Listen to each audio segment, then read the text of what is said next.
A, B, C. Always buy Chesterfield. They satisfy.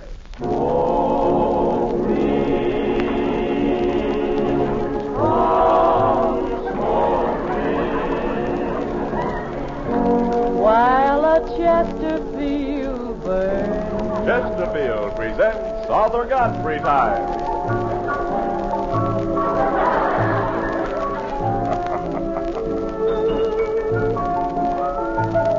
Yes, it's Arthur Godfrey with all the little Godfreys. Jeanette Davis, the Mariners, Archie Blyer and his orchestra, and Arthur's two special guests, Harry Andrews and Doris Pines.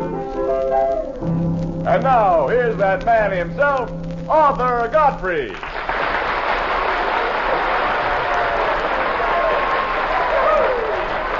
Thank you, Tony. Hello, everybody.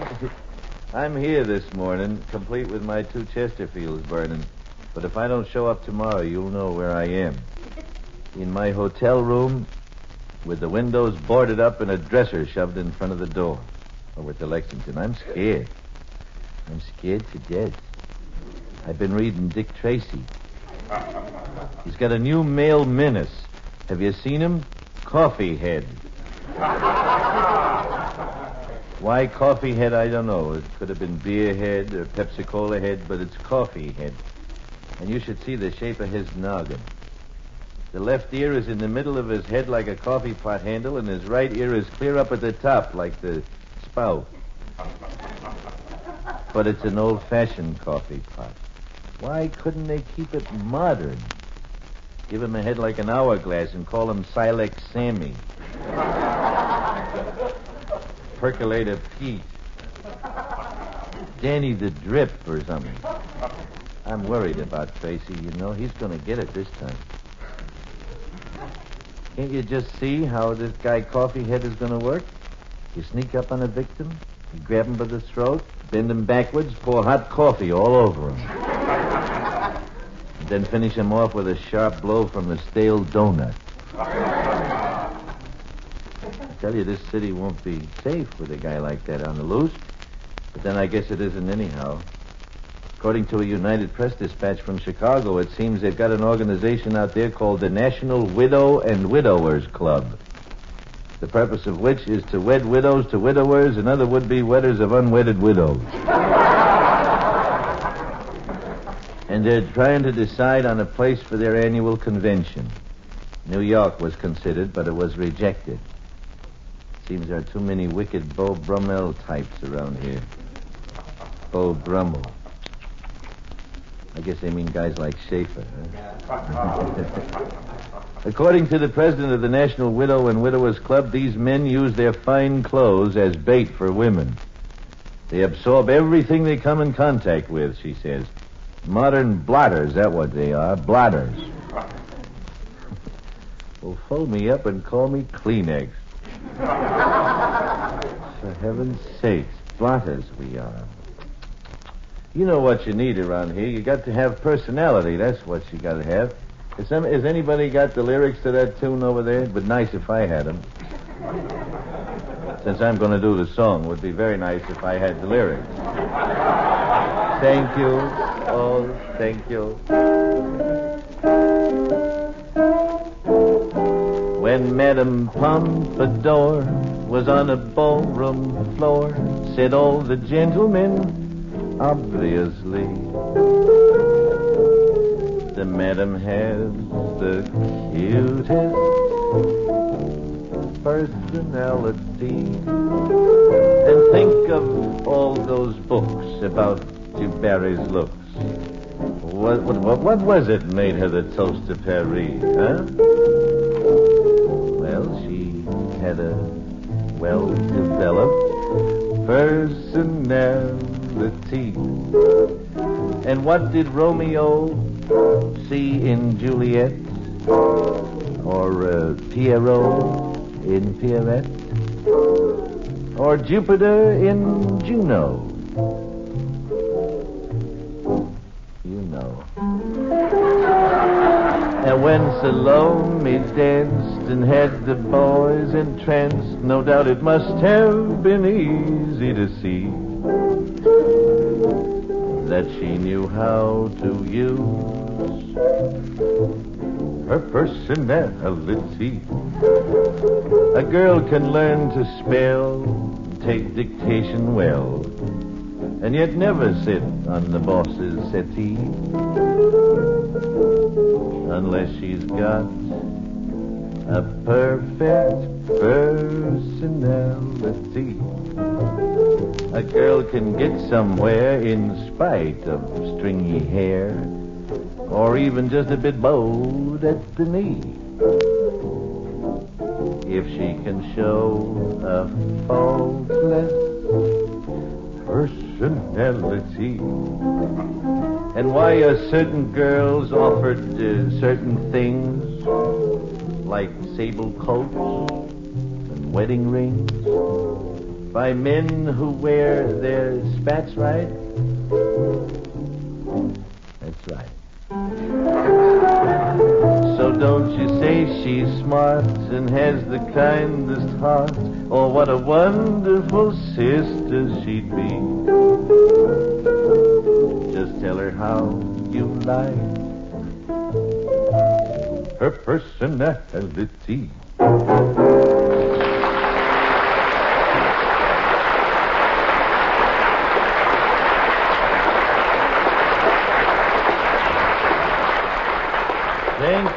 Thank you. And now we're going to talk about Chesterfields. Chesterfield cigarettes. I tell you, my friend, you just don't know how wonderful smoking can be until you try these Chesterfields. And when you buy them by the carton, will you? Because if you do, you're going to save some money. Not a whole lot of money, no, but at the end of the year, that's going to add up, you know. Little by little by little. You buy them by the pack every time, it costs you a penny or two or three more. And come the end of the year, you don't have those. How many packs a year do you smoke? 365, I guess. Everybody smokes about a pack a day, don't they? I know I do. Gee, if you saved a penny there, that's $3.65. You can buy a good case of beer for that. So buy your Chesterfields by the carton. Save yourselves a lot of money. This is the 16th of July, huh? That's right. Just 2 years ago today, the first atomic bomb was tested successfully in New Mexico. That was the beginning of the atom age. If you don't hurry up and do something about the control of this atomic energy, the atom age isn't going to last long enough to be called an age. It's going to be called the atom period.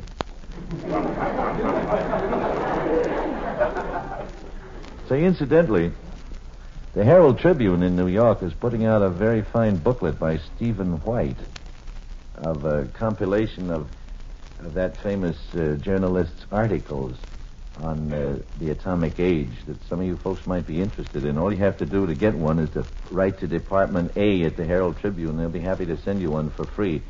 It's a book everybody ought to read. I was going to say where. Everybody ought to read it.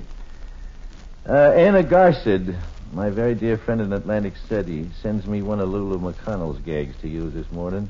Lulu said, maybe you heard this. I found out the difference between my legs and Betty Grable's. Mine just hold me up. Hers support her.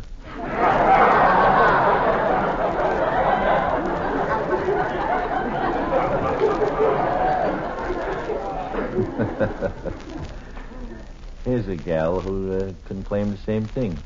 Her name is Jeanette Davis. And she has a lovely, lovely song for us called I May Be Wrong, but I Think You're Wonderful.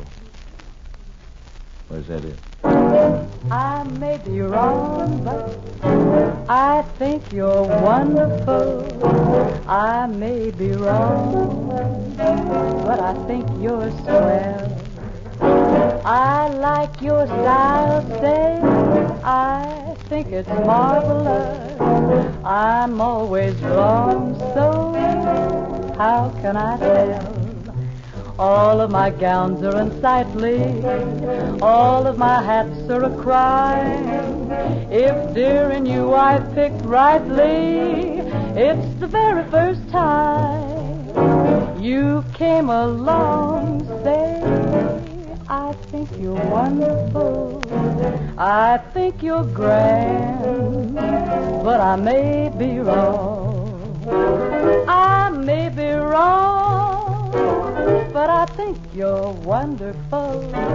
I may be wrong, but I think you're swell. I like your style, say, think it's marvelous.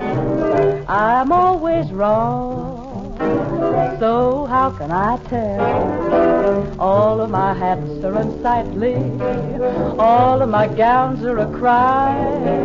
If dear and you I've picked rightly, it's the very first time you came along and said, I think you're wonderful, I think you're grand, but I may be wrong.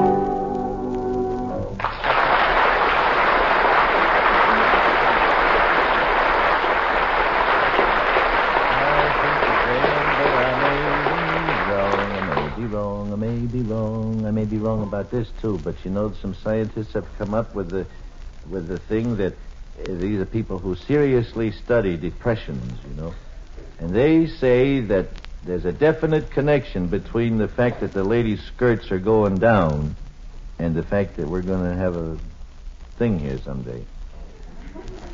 To give you an example, here's an economist named Grant McEwen from the University of Manitoba.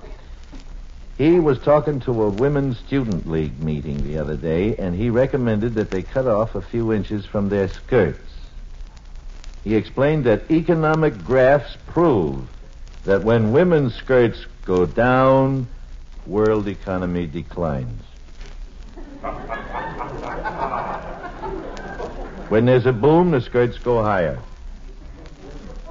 Have you noticed that? That's true, too. Cut it out, will you? Gee whiz. Take him way up here.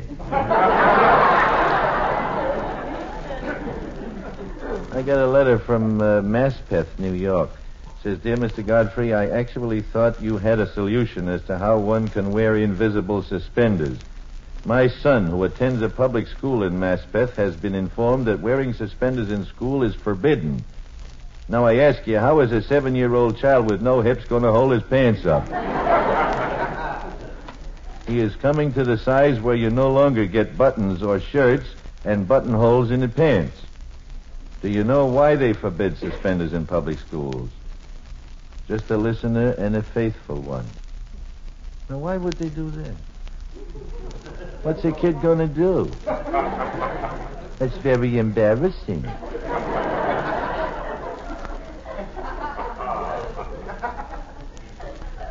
Nuts to him. I'd wear the suspenders.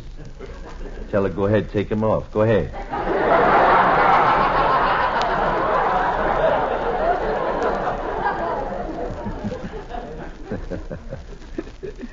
Well, we got a young lad here named Harry Andrews, who was one of our talent scout show winners last Friday night, who has a very good tune called Linda.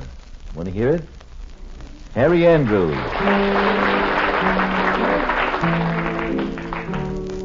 When I go to sleep, I never count sheep. I count all the charms about Linda. And lately it seems in all of my dreams I walk with my arms about Linda. But what good does it do me? For Linda doesn't know I exist. Can't help feeling gloomy.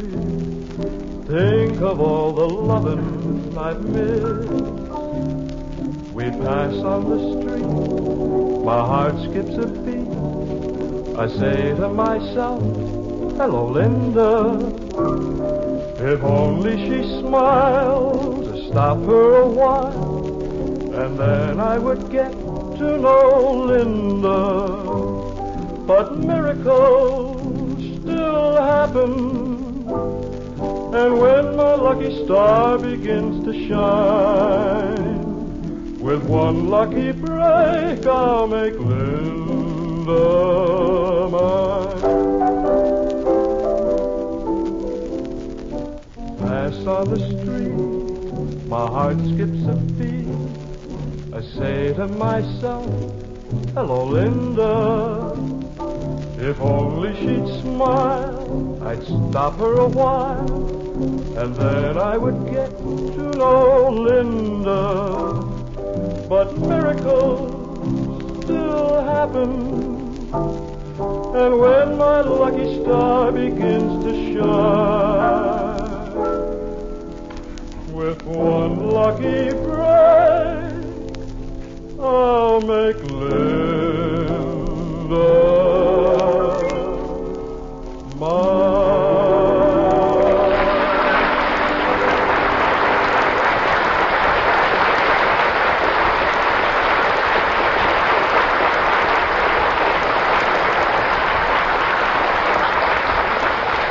Very, very, very nice, Harry. Very nice. I have a letter from Donald R. Mathewson of Newark, Delaware. He says he, I had heard about you, Godfrey, and wondered what has this guy got. No script, no quizzes, doesn't give away washing machines, nothing in common with other radio stars except for vice president trouble.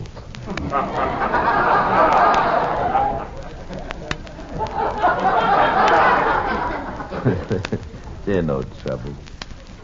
Impossible, I said. I listened when I got out east. I still don't know what you've got, but I switched to Chesterfield. Not only that, but I bought 'em by the carton. That's one of the best things I've got, Chesterfields, my friend. Now, you got 'em, too.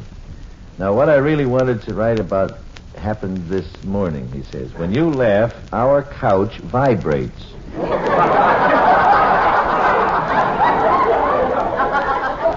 The springs go buzz with each hit.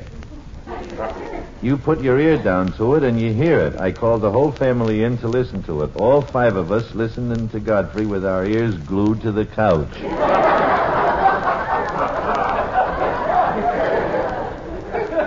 It just goes to show you how different your program is. When Menuhin plays the violin, the wine glasses vibrate. When Godfrey laughs, the couch vibrates. Get giddy with Godfrey. Every joke a jolt. There's a jiggle in every giggle. Donald R. Mathewson. You know, it strikes me. I'll bet that we would really get some bangs out of it if we could only have television in reverse.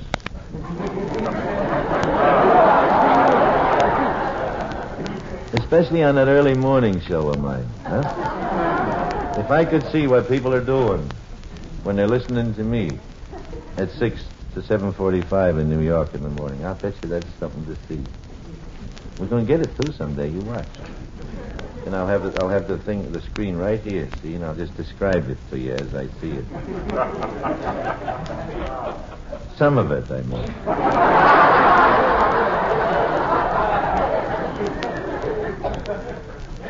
Chesterfield is very proud to present our second Talent Scout winner of last Friday night. We had 2 of them.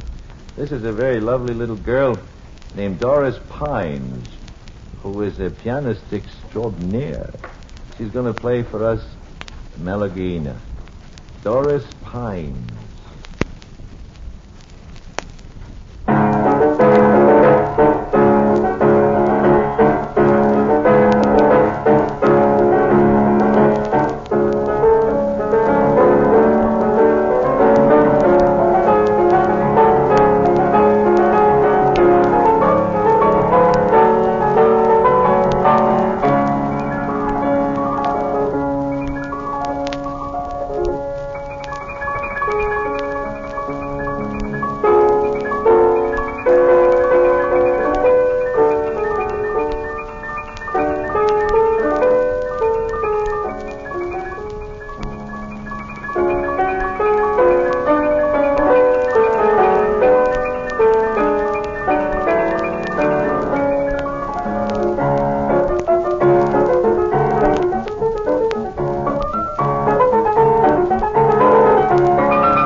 That was Doris Pines. Doris, come up to the microphone a minute, will you, honey?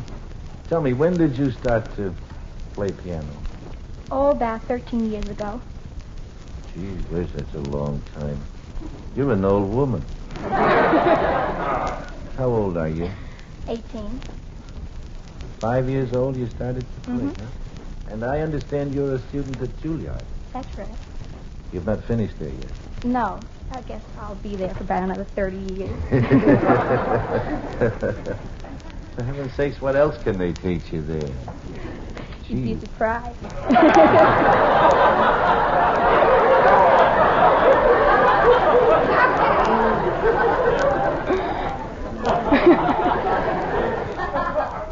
You gotta use your personality. I know. Well, gee, it's wonderful to have arrived as far as you have, Doris, in only 13 years. 18. My. Wouldn't you love to be 18 again? No, I'd like to be 19. Because you won't have anything to do with anybody 18.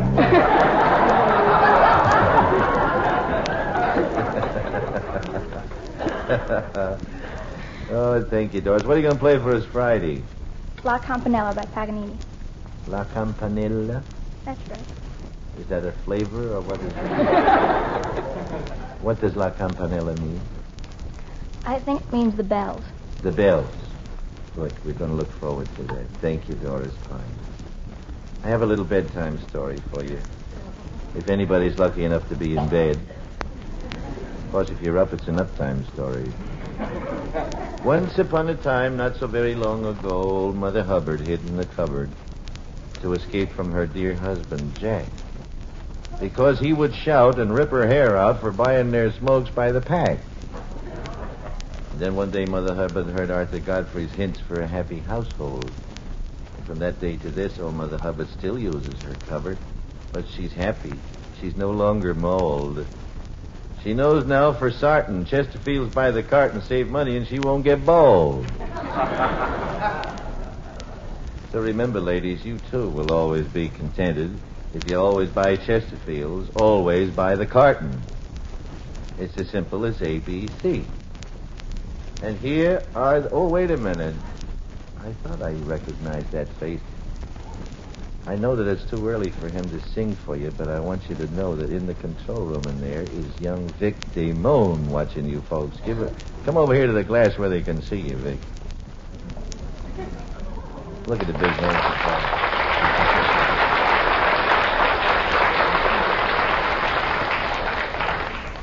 Yeah, he won our Talent Scout show a year ago. I think it was the third show, and now he's the star of his own show on Saturday nights for Pet Milk or something. Is that right, Vic? Pet Milk? Yeah. That makes us feel good. You see, Harry, there's something could come of this, you see. Harry Andrews and Doris Pine. Something could come of it. For instance, the Mariners here. They have hopes that something will come of it. Something will come of this arrangement, too. What's the name of it? This is a lullaby, my brother, yeah. Red silk stockings and green perfume. A lullaby? It goes with that bedtime story. Oh. Shoot.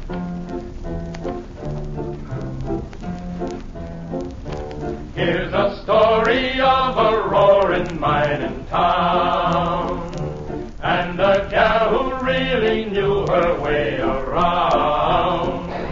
They still talk of that event, 'cause the way she came and went, she took that town and turned it upside down. Red silk stockings and a green perfume. She blew into this man's town. She blew into this man's town with a silver boom. Never was any trouble, but she started some soon. With the red silk stockings and the green perfume. Oh, the town was growing and the money was flowing and the boys were throwing it around for the red silk stockings and the green perfume. She arrived on a stagecoach at the miners' saloon. What I thought was an angel was a witch on a broom. jailhouse, but there ain't enough room. What a lullaby. For the red silk stockings and the green perfume. Oh, the town was growing and the money was for the red silk stockings and the green perfume. She was singing a love song in the gambling hall. When along came a stranger, he was handsome and tall. He won every last dollar that we had in the room. And the red silk stockings and the green perfume.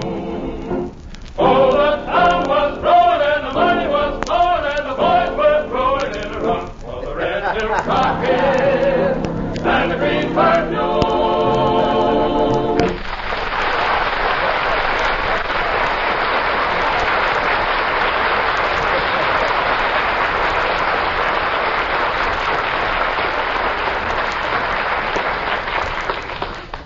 Thus we conclude the Dream Hour.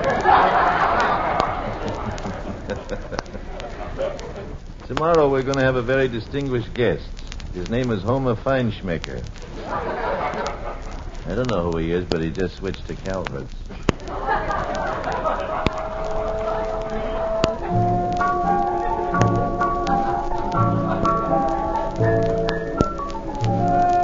Never mind Calvert's, you switched to Chesterfield.